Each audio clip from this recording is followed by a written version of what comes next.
Is that it? Ready? Good morning. This is the New York City Board of Standards and Appeals Public Review Session for September 17, 2015, the special order calendar. Decision items. Item number 1, 8493 BC, 671, 677 Timpson Place, the Bronx. Okay, I didn't have any further comments on this. Did anybody else? No. Okay. Item number 2, 110 of 99 BC, 5658 Kosciuszko Street, Brooklyn. Same with this. There were no further submissions required, so. Item number 3 and item number 4, 15603 BC and 12715 BC, 13535 Northern Boulevard, Queens. Second. Okay, they submitted the updated drawings as we requested, so it finally clarifies the NAVD and so on. Right. So I think it's good now. Anybody else? They're okay with it. Item number 5, 4208 BC. 4208 BC, 182 Girard Street, Brooklyn. Okay. Revised Okay. plans. The drawings were updated to remove the new cellar excavation, but there's still flood vents shown in the cellar, so I'd be curious to know how flood vents work when you've got an unexcavated cellar. Well, the flood vents might be above grade, Oh, they might be? so that it's below, the space between the first floor and the ground. That's only if... That can fill up with water and that needs flood vents. Okay. But they put a perimeter wall around the existing cellar. They put a wall which will remain in place, and that can be excavated. Right, okay. So So you're... I'm okay with that. Okay, all right, so so we're okay with not even doing this, we still are, the concern is about the occupancy of the cellar, of the existing cellar portion, right? Because, It's right, it's accessory. still showing it as not really, it's not storage, obviously, so it's more DOB's domain, right? So we'll Right, still they have a would allow it. condition that DOB has to review the occupancy of the cellar, Okay. right? Yes. Okay. Okay. Continued hearing items. Item number 6, 120766 BC, 305 Washington Avenue, Brooklyn. Okay, the applicant submitted a plan indicating that the ceiling over the storage area of the bookstore has one layer of 5/8 inch sheetrock with a 1-hour fire rating and an unrated, undesignated plaster over metal lath in the mercantile area. For me, this doesn't address the fire separation requirements in the building code between residential use and mercantile use or book storage. And in particular, we have a letter from the fire department on September 2nd that states that the condition of the bookstore below the residential is a fire hazard, so it can't support it. So really, the sprinkler system has to be extended underneath that portion of the residential area where books are stored and sold. Anybody else have comments? I just had a question. They mentioned that notation concerning the fire extinguishers is according to the sprinkler application of 1967, or is that because of current code? I didn't understand where the fire extinguishers were or how they played into their plan, and I'm not sure whether that would be up to code today. So I think they just need to address that as well. It's the other issue. Okay. Anybody else on this? Okay. Okay. Appeals calendar, decision items. Item number 7, 245 12A and 266 13 BC, 515 East Fifth Street, Manhattan. Okay, so this one, they submitted photos showing the installation of the fire department and BSA required fire safety measures, and the fire department signed off. We're just waiting for the updated drawings that show all of those installations actually on the drawings. Hopefully we'll get them in time to vote tomorrow. The one thing, though, that the fire department recommended, and I totally agree, so that will be a condition, that based on the history of the application, A Directive 14 approval is not recommended for this project, so the fire department recommends a full DOB review and site inspection be conducted as a requirement to sign off. And I think that's wise. So that will be a condition. So hopefully we can get the drawings in today. If not, we could defer this till our next hearing, which is just on Tuesday, if there's enough time to get the drawings in. Okay? Item number 8, 9115A, 55 Inglewood Avenue, Staten Island. Okay, I was okay with this. I would just, it's similar to another application where the loading with dock is very odd, so I would just condition approval on DOB's review of the loading dock location and configuration. Anybody else? The only thing is the land use committee met. They're okay with it. They wanted the fire department letter, which I forwarded it to them because the applicant didn't have it. The full board is not meeting till after next week, so I don't know if you want to. I think if they met and they were okay, I mean, they've had plenty of time to decide on this. It's because Okay. they were adjourned for August and July or something, right? We got this has been, It's been over 30 it's been days. here for a long time. Yeah, but the applicant didn't send, they said they sent it earlier, but the Yeah. community board said they didn't get it until later, so. I think we should just move with this. Okay, fine, if Yeah. you want to vote it out, that's fine. New cases, item number 9, 11315A, 9094 Fulton Street, Brooklyn. It's a GCL 35 with a 7201G waiver. It's not on the letter. Say it again, which number is it? 9115. Oh, no. 113. 113A. 113, it's not in the right order. 94 Fulton. 113, whoa, what's going on? Someone else has to take this, 11315? This is a GCL 35 for, Right, this is the Construction Fulton in the bed Street of Fulton building that Street? is in the bed of the map street on It's a Fulton. 50-story It's not showing hotel it. within the widening Right, area. somebody else has to take this, I'm not even finding it on my list. Sorry. Somebody else? The premises, subject premises is on Fulton Street. It's going to be a hotel. It is in line with other lots on Fulton. As a matter of fact, I think they're doing actually a lot merger to effectuate the building. I think we got DOT approval. except they asked for alignment of sidewalks. Right, which would probably. Which think is we were done. waiting for a letter, or to put that on the plans? Yeah, the applicant was just going to give us a letter that said that the sidewalks would be aligned in accordance with the others. They had several other projects within The that building is lot. in within line of the entire Yeah, streetscape, so I should imagine that that's, something that would be relatively obvious, but as long as the applicant can make notation of that for DOT, DP gave us a sign off, as did FDNY. I did not have any substantive comments. Did anybody else? And supposedly they complied with all the bulk regulations as if Correct. there was no map street, including the special district regulations. Which they must do for, Right, just, Okay. No other comments? right. good. Let's go. Zoning calendar, decision items, item number 11, 15614BZ, 1245 East 32nd Street, Brooklyn. Sorry, just one second. I heard it called number. Everything's out of order. Everything is out of order Sorry. for the rest of the... Yeah, okay. This is. Okay, they corrected the statement of facts to clarify about the side yards, so I'm okay with this. Anybody else with this one? I have nothing else. I'm fine with it. Okay. And they submitted the deeds to show that the lot was separately owned in 1961, so they can take advantage of the narrow lot Right, okay. clause. I'm out of order as well, so. Yeah. I thought we were all good, gonna do, never mind, it's okay. Well, I'm just doing searches now because I don't know where everything is. Shall I move on? Yeah, sorry, the calendar is completely out of order for what we're reviewing.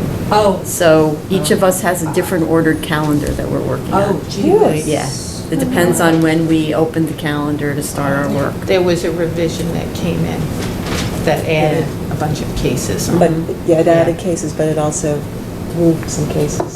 Oh, Like, okay. Yeah, okay. Apologies, Item sorry. I'm sorry. Item number 12, 24314BZ, 1660 Avenue, Richmond Avenue, Staten Island. Okay.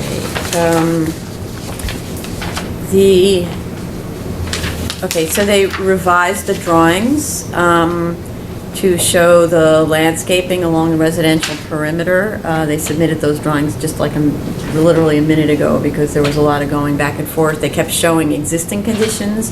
We wanted them to show proposed landscaping because there is a residential property right on the perimeter there. There is a lower density growth management buffer zone planting requirement. And we're not here to make a determination about whether they need to comply. They may be grandfathered. But so that'll be a condition of approval. The DOB just has to verify that they're not subject to that lower density buffering, which I don't think they would be able to comply with actually because of the character of the drive. They also provided very good proof, I thought, that the site is not subject to that restrictive declaration that controlled the adjacent shopping center. And the drawings do show the sound limiter on the menu board and the signage calculations, which we requested. And I do appreciate the digging into that restrictive declaration. You can't just say it doesn't apply. You actually have to go and look and find and so on. I appreciate that work. Anybody else? Item number 13, 25814BZ, 112 Atlantic Avenue, Brooklyn. Okay, yeah, me too. I'm getting nervous here. Hold on a second. Okay. They corrected the statement of facts. The DEP letter of, let's see, they revised the RAP and the CHASP, and they submitted these modifications on September 11th. So I think it's ready otherwise, and the approval would be conditioned on compliance with the DEP requirements and the RAP and the CHASP, including the filing of a closure report. Anybody else on this? No. Okay.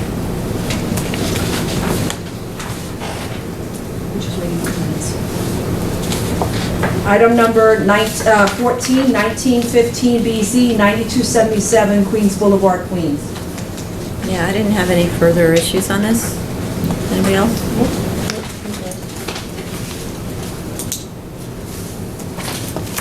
Item number 15, 2915BZ, 204 East 61st Street, Manhattan. Okay, they clarified in the statement of facts and the drawing that below the PCE is a parking garage, and above is a courtyard and a restaurant, and they provided acoustical isolation details, and the fire department is okay with sprinkler sign-off and the fire alarm installation, because this is a legalization. So, okay, anybody else? Item number 16, 40-15BZ, 465 Lexington Avenue, Manhattan. Are you going to call them both together? Oh, you can do both? 4115BZ, 140 East 46th Street, Manhattan. Okay, so they did provide, as we requested, updated drawings that include section details of the attenuation, the noise attenuation methods. And these were recently keyed into the drawings. So I'm okay with this, but I would want to condition approval on DOB's review of the ADA issues, because this is one that has a stair lift, which I never think of as really an ADA alternative, but maybe DOB does. So, agreed. Item number 18, 6115BZ, 540 West 26th Street, Manhattan. Okay, this one, let's see, DOT, sorry. sorry, this is the Avenue School. Okay, so we have been going back and forth with the applicant and DOT. DOT has made some requests for safety, pedestrian safety efforts to protect the kids as they're walking between the school and between the two schools. The applicant has agreed to DOT's conditions, and now we're kind of in the process of amending both the EAS and having DOT make some final reviews. So the EAS does need to be amended and submitted prior to vote. So we may not, it's likely that we won't be able to do that by tomorrow morning. However, luckily, we have another hearing just on Tuesday. So if they can make these revisions to the EAS very quickly and get it in so that seeker officer can review it, then there's a good likelihood we could vote on this next week. Okay. Item number 19, 7515BZ, 153-157 Sherman Avenue, Manhattan. This one, they revised the statement of facts to respond to all the board's questions, I thought, and added information on sound attenuation for the music rooms and the gym, and they revised the plans to the same effect to show that attenuation.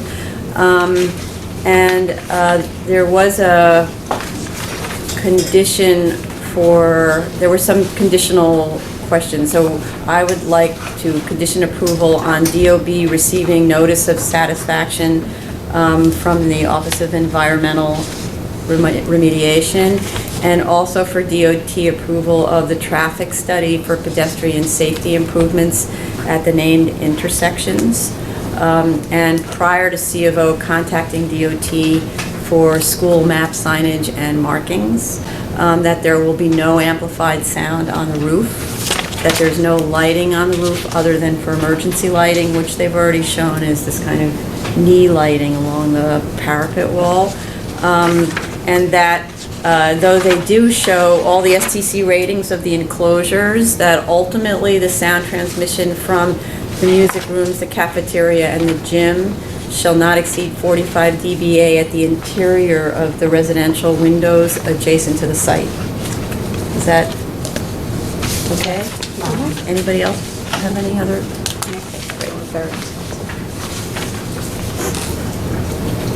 Continuing hearing items, item number 20, 60-14BZ, 14141 76 72nd Avenue, Queens.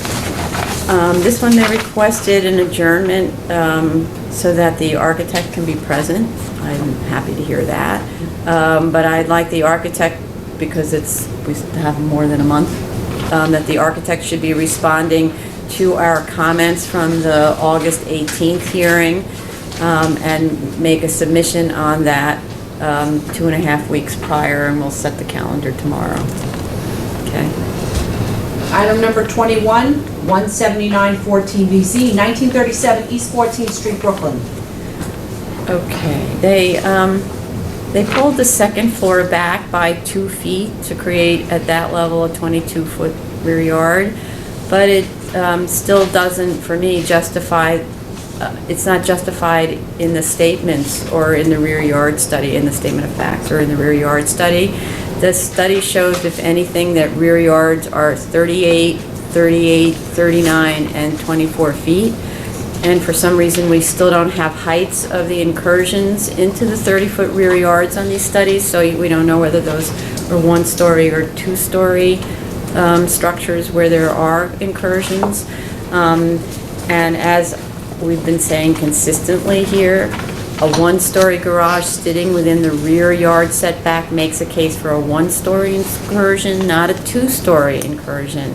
The house already is non-complying at 26 feet deep, with a non-complying rear yard of 26 feet. So this application would legalize that illegal condition. 1 20-foot rear yard on the block is not neighborhood character. Neighborhood character is the predominant character on the block. I don't really need to say this again. The second floor needs to be pulled back. The floor plan at the second floor can obviously handle that slight modification, and it should just be done. I note that just a couple of days ago, we also received revised drawings on this because they discovered there's something different about the front that wasn't compliant. So that's a September 11th submission that just modified the front, but that doesn't actually affect our review. Anybody else? Item number 22, 27014BZ, 203 East 92nd Street, Manhattan. Okay. They submitted a letter indicating that there's a change in the project that allows the 6th floor ceiling below the super's apartment to be dropped with gypsum board. But I'm not really getting the detail on the plan that shows the ceiling pulled away from the exterior wall by 3 feet. And according to the plan, there's no soffit or fascia there. I do understand if it's a window pocket like we have here, a window pocket, but I don't really get the 3-foot window pocket. And there's no indication of insulation between the gypsum board and the slab. So that's the other thing. If you're not going to have a hung ceiling, then there still needs to be insulation. So yeah, it needs a little more work on that detail.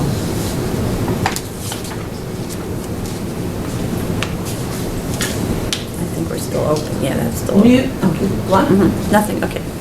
New cases, item number 1, 26914BZ, 8944 Metropolitan Avenue, Queens.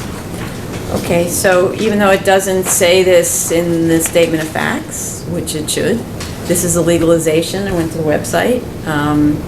So we now have to prove, as we always do, that the fire department signed off on the sprinklers and on the alarms. The statement of facts and the first page of the plan should show that the building is fully sprinklered. The first floor plan states the cellar is sprinklered. I mean, obviously it should state that it's fully sprinklered if it is, but it should be. And then I'm a little confused. This is it says, let's see, sorry. I'm just curious where the patrons and staff park. It says the parking spaces are waived, but I don't know now where they park. And where is the public transportation? Who's the clientele here? Are they neighborhood people or are they traveling? The community board's letter states that 15 on-site spaces are available for the PCE's use. I don't understand that. I see there are spaces on site, but how is it available for the PCE? Anybody else? Yeah, they did a parking analysis, but they calculated for the PCE, and they should actually do an analysis for the entire zoning lot, because there's another store on the zoning lot, an automotive supply store. They do have a small irregular parking area at the rear, but when I visited the site, they have, I think, 3 dumpsters and pallets, and it's not striped, and I had some difficulty seeing how they could have 15 cars fit in there. Also, I was thinking that perhaps this is a pre-1961 building, and maybe the parking is not required, but it really wasn't carefully explained. And I believe in her statement, she said that they did a street parking survey, but all I saw was a list of street parking regulations. I didn't really see a parking survey.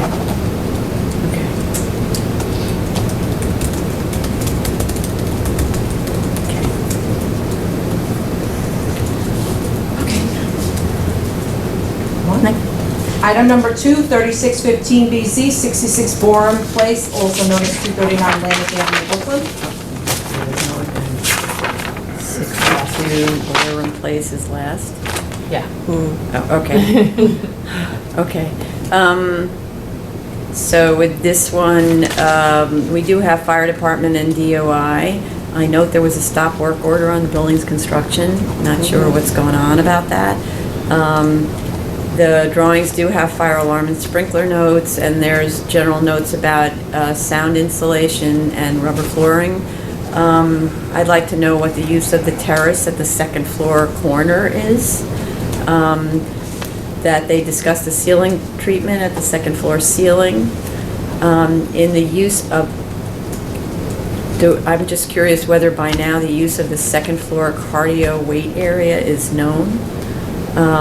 And similar to what Commissioner Montanez said about the prior one, shouldn't the parking requirements be calculated for the entirety of the commercial uses, not just the PCE? So, anybody else?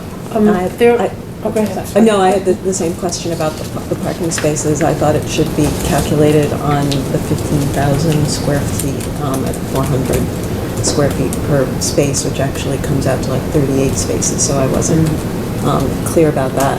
And also, they say they have a pre-existing condition building at 1961, but they should actually prove that to us. There should be some backup, not just the statement. So, Oh, they're also extending the use they're using the zoning regulation that permits them to extend the use into the residential district. And they're showing a pre-1961 zoning lot via a Belcher Hyde map, which I didn't see a date on. I don't know, maybe Belcher Hyde maps are all 1 year, I don't know. 1929? They're all that year? it was, yeah, Okay. which is part of my question. You should actually prove that it's a 61. All right. Okay.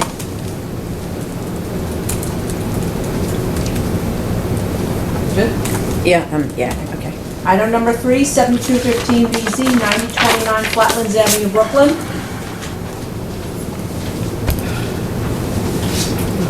There you go. Well, okay. Yeah. All right, we have fire department and DOI and sprinkler and alarm notes and ADA notes on the drawings, and the sound attenuation is described. The statement of fact states that a portion of the site is within an R5 district outside the commercial overlay. A small portion is also in the R41 district.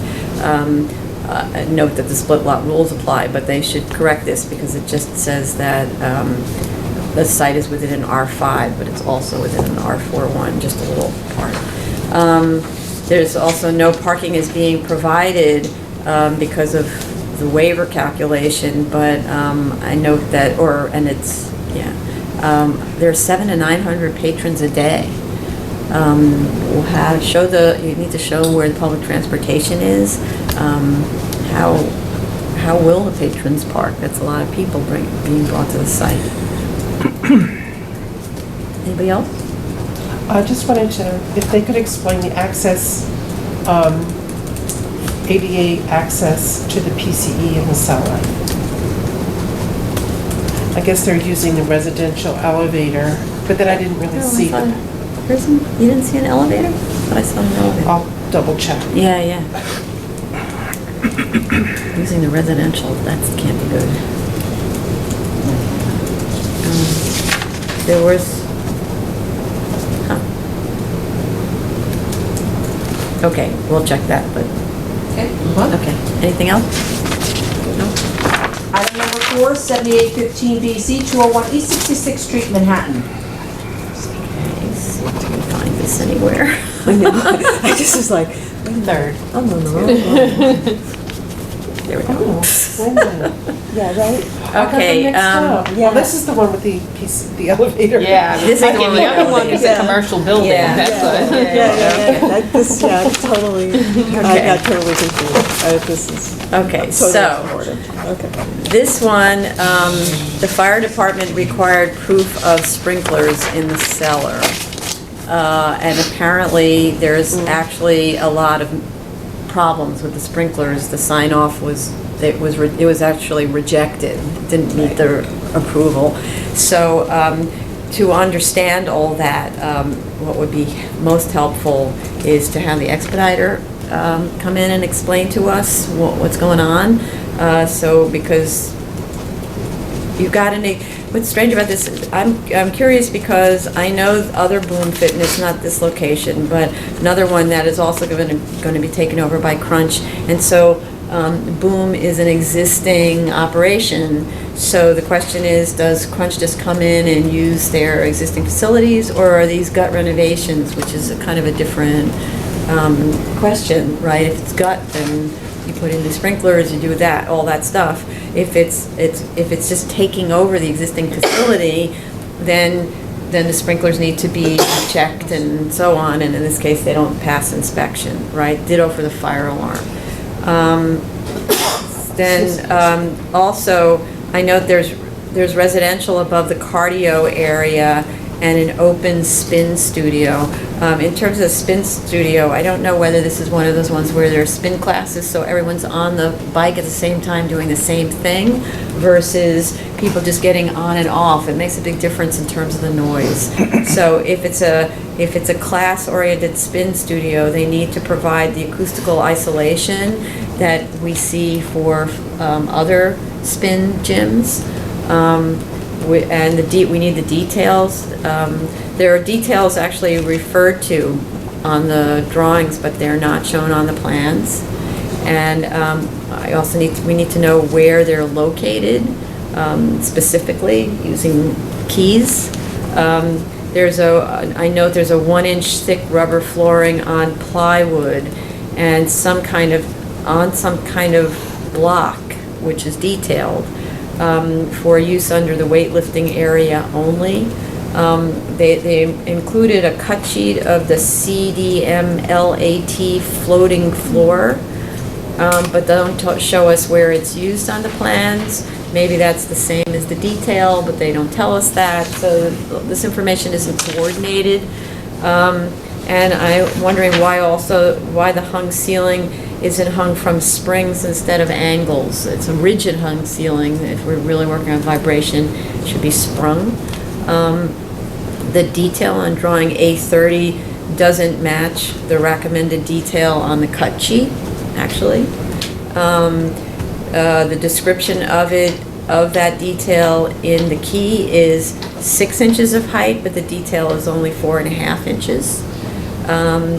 And yeah, those are my questions, a lot of them about how badly coordinated the drawings are. I agree. I really had a problem, especially with the detail of that flooring, the CDM LAT. I didn't understand one from the photograph exactly what I was looking at, and how did they determine the frequency and dampening requirements for that particular design? They didn't sort of take us through that. I wanted to have more information about that second floor apartment and how they're actually going to isolate the uses and the vibration and the sound. They don't really talk about it a lot. They give us some information, but they don't put the information together so that you can understand exactly how it operates altogether. So, and then yes, I have a question about the stop work order on the building and how they actually have sprinklers installed if they don't have a permit for them. They have 2 permits out that have been disapproved, and so if they had intended to do additional work or change the sprinklers, they either have done it or they haven't done it, but they say that they're sprinklered fully, and we need to understand why. Okay, anybody else? Oh, can they also provide a signage analysis sheet?